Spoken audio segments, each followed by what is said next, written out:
At the beginning of the movie, we see a few paintings, followed by eating sounds and a severed hand being thrown out. Outside, we see a bag filled with severed hands and a dead snake in it. Comment.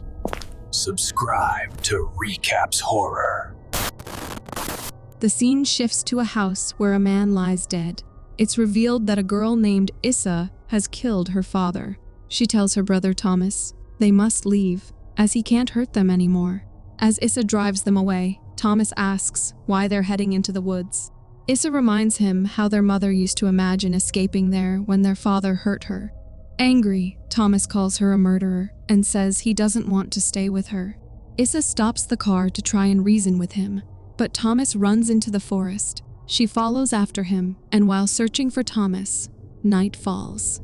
As Issa calls out for Tomas, she spots someone walking with a bag. The person goes behind a tree, but doesn't come out from the other side. Suddenly, she hears a noise and the person comes running toward her. She collapses. In a vision, she sees a corridor, some paintings, a haunted face, and someone lying on a bed completely covered with a sheet. She jolts awake and sees a light glowing in the distance. As she approaches, she notices a large building with its main door open. Inside, she sees a painting of sisters playing with children. Suddenly, a child runs past her, thinking it's Tomas. She chases after him and notices a painting of a woman upstairs. Then she hears chanting and moves toward the sound. As she turns around, she sees a man and, frightened, runs downstairs where she encounters several sisters. They ask her to calm down, telling her this is an orphanage. The sisters begin questioning her, who she is, where she came from, and how she got hurt. Issa tells them she's looking for her brother. She then asks, if this is an orphanage, where are all the children? They then take her to Tomas, and Sister Marga tells Issa they found him wandering outside. She insists Issa stay for the night as it's late. As Marga leaves, Issa quietly asks Tomas if he told anyone anything. Tomas remains silent. Later, a sister takes Issa to a room for the night. She tells her there are clothes she can wear and mentions that the person staying in this room had to leave in a hurry. With that, she leaves and Issa closes the door.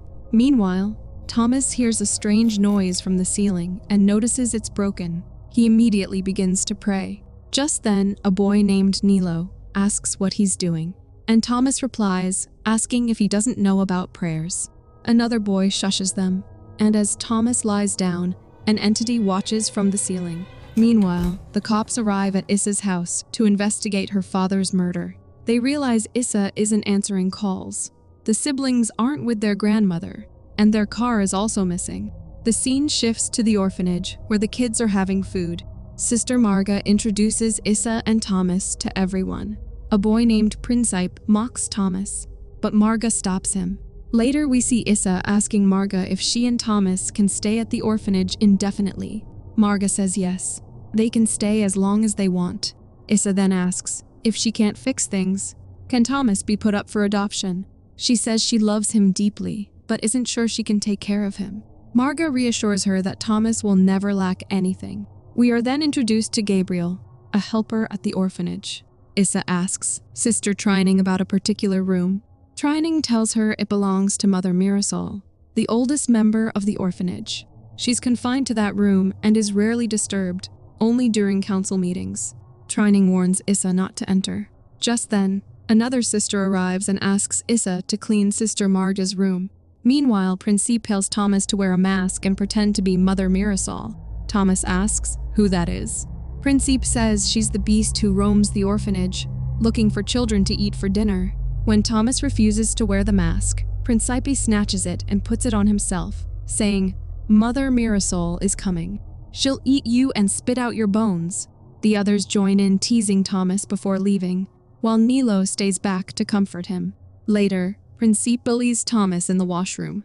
Nilo tries to defend him, but Principe continues tormenting Tomas. That night, Issa tells Tomas they'll be staying here for a long time and asks if he told anyone about the murder. Tomas says he doesn't want to stay. Later that night, as Issa tries to sleep, she spots her father's ghost. The ghost is then seen climbing onto her bed and suddenly pounces on her. She jolts awake, gasping for breath. The next day, Issa sees Marga cutting Tomas's hair. Marga sends him away and tells Issa to clean the area. While cleaning and taking out the trash, Issa hears a strange sound coming from a room. Cautiously, she moves closer to check, when suddenly there's a loud, crashing noise. She rushes in to find that Trining has accidentally broken a statue. Helena orders Trining to walk. Trining removes her footwear and begins stepping barefoot onto the shattered pieces. In pain, she says, "Every step I take is for you. This suffering, I offer it to you." Issa tries to stop her, but Trining yells at her. Marga insists that she needs to suffer and Trining continues walking, screaming in agony. Later that night, Issa is seen cleaning the bloodstains and broken pieces of the statue. Helena arrives, picks up a half-broken face of the statue, and says, "She represents the struggles of all women, the first wife of Adam, known by many names, but to us she is Lilith, the bane of men, our beloved mother." She reflects on how Catholics believe in miraculous stories, saints regrowing eyes, women saints growing beards, or slaying dragons. She adds, "They sound absurd, yet like them. They too believe in the tales of Lilith. This absurdity is part of our faith." She then notices the cross locket around Issa's neck. Later, Issa is seen in her room reading a book about Lilith, which she found there. Meanwhile, a nurse is stitching Trining's injured foot, damaged by the statue shards. As Issa reads and says Lilith's name, a breeze flows through the room. The curtains sway, and her attention shifts to a dress hanging on the wall. Suddenly, she realizes she has gotten her period. She takes the dress and heads to the bathroom to clean up. Meanwhile, Principe scares Tomas by wearing Mother Mirasol's mask. He dares Tomas to steal a bra and panty from the laundry room. Tomas asks if Principe will stop bothering him if he does it. Principe agrees, and Tomas hesitantly steps out while they shut the door behind him. Issa exits the bathroom after washing up and pauses in front of a painting of a woman. She notices a strange device hidden in the eyes of the painting.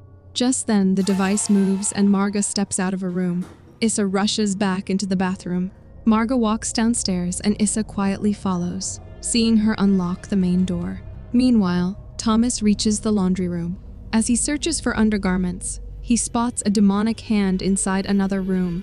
His candle suddenly blows out, and the hand reappears.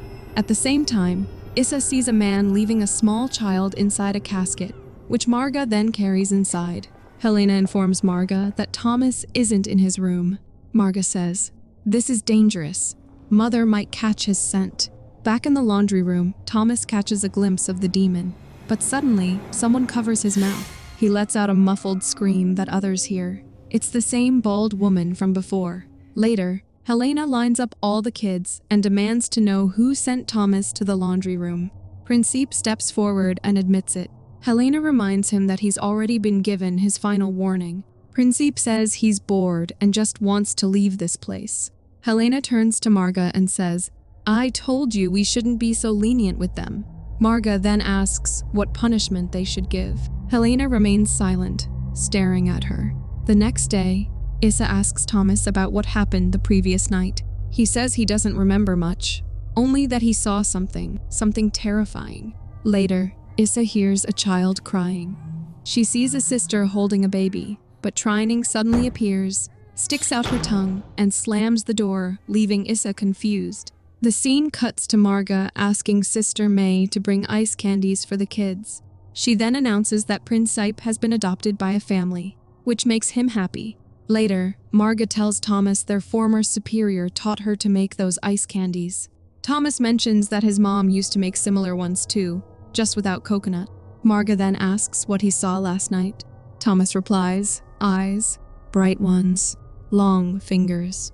Marga says she believes him, but reassures him it wasn't a monster. It was an angel, trying to ease his fear. Meanwhile, Issa is inspecting the women's painting.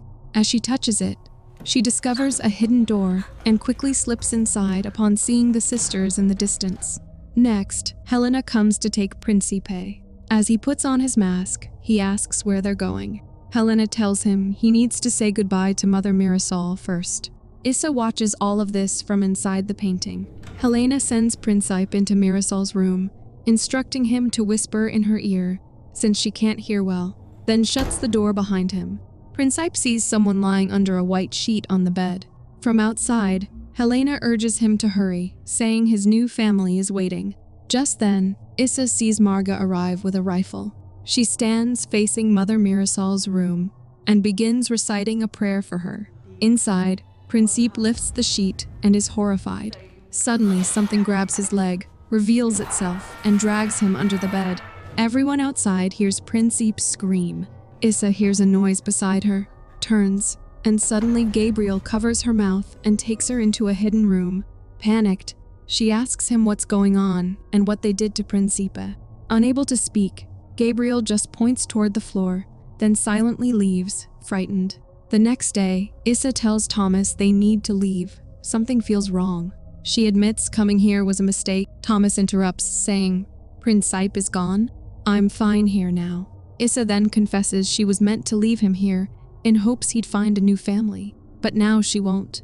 Tomas apologizes for being too weak to protect her when their father hurt her. She hugs him and says, "Whatever happened in the past, or whatever comes next, we'll face it together." Just then, Marga arrives and says she has good news. She asks Issa to come upstairs and tells her a family has been found for Tomas. They'll take him tonight.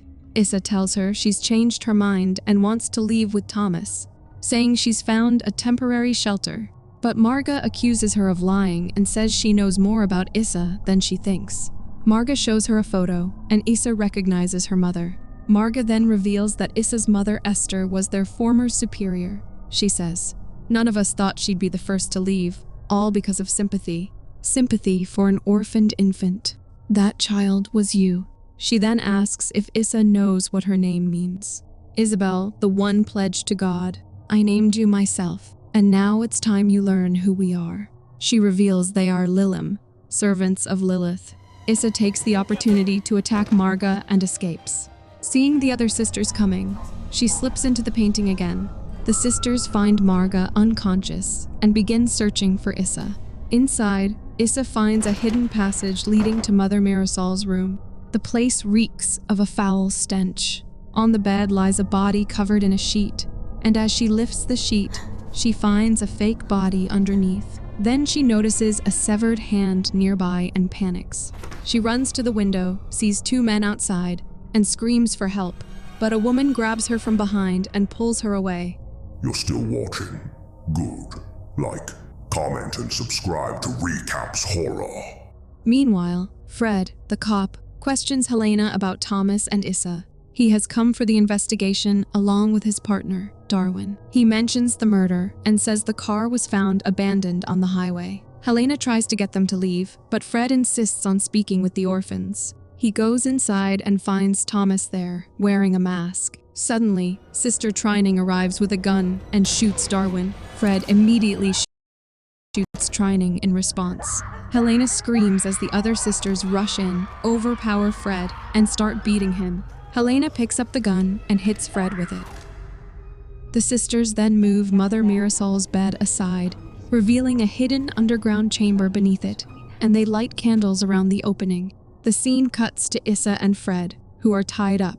Issa pleads with Fred to save Tomas and tells him about the cult the nuns belong to. She says it's not the nuns she fears, but something else that lives here. Just then, the sisters return. They take Fred away and gag Issa with a cloth. She soon hears someone laughing. It's Helena.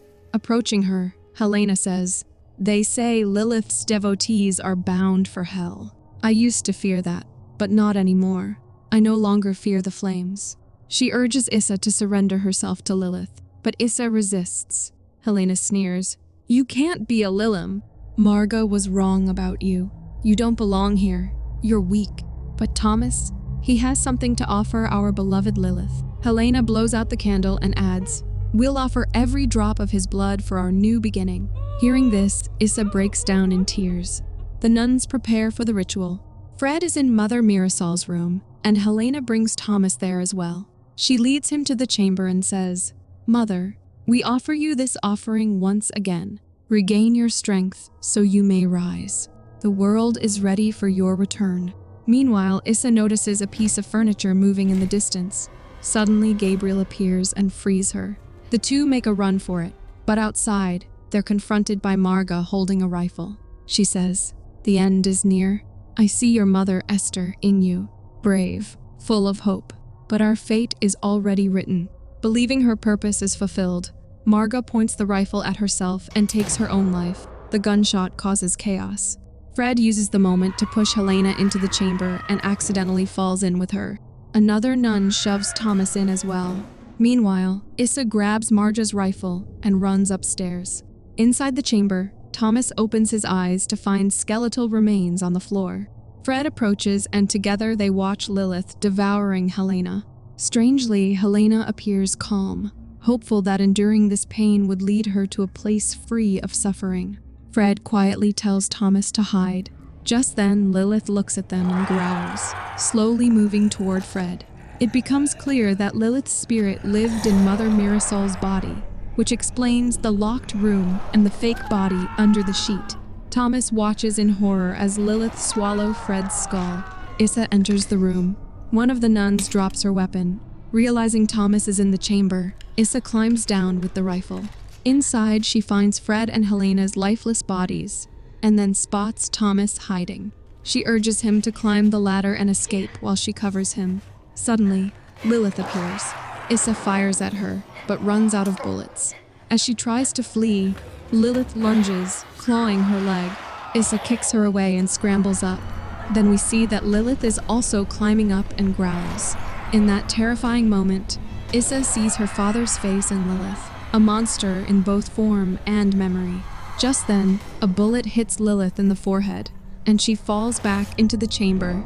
Though Tomas regretted not being able to protect his sister before, in the end, he proved he would do anything to protect her. Issa and Tomas step out of the chamber, Issa pointing the gun at the remaining nuns who silently stare at them.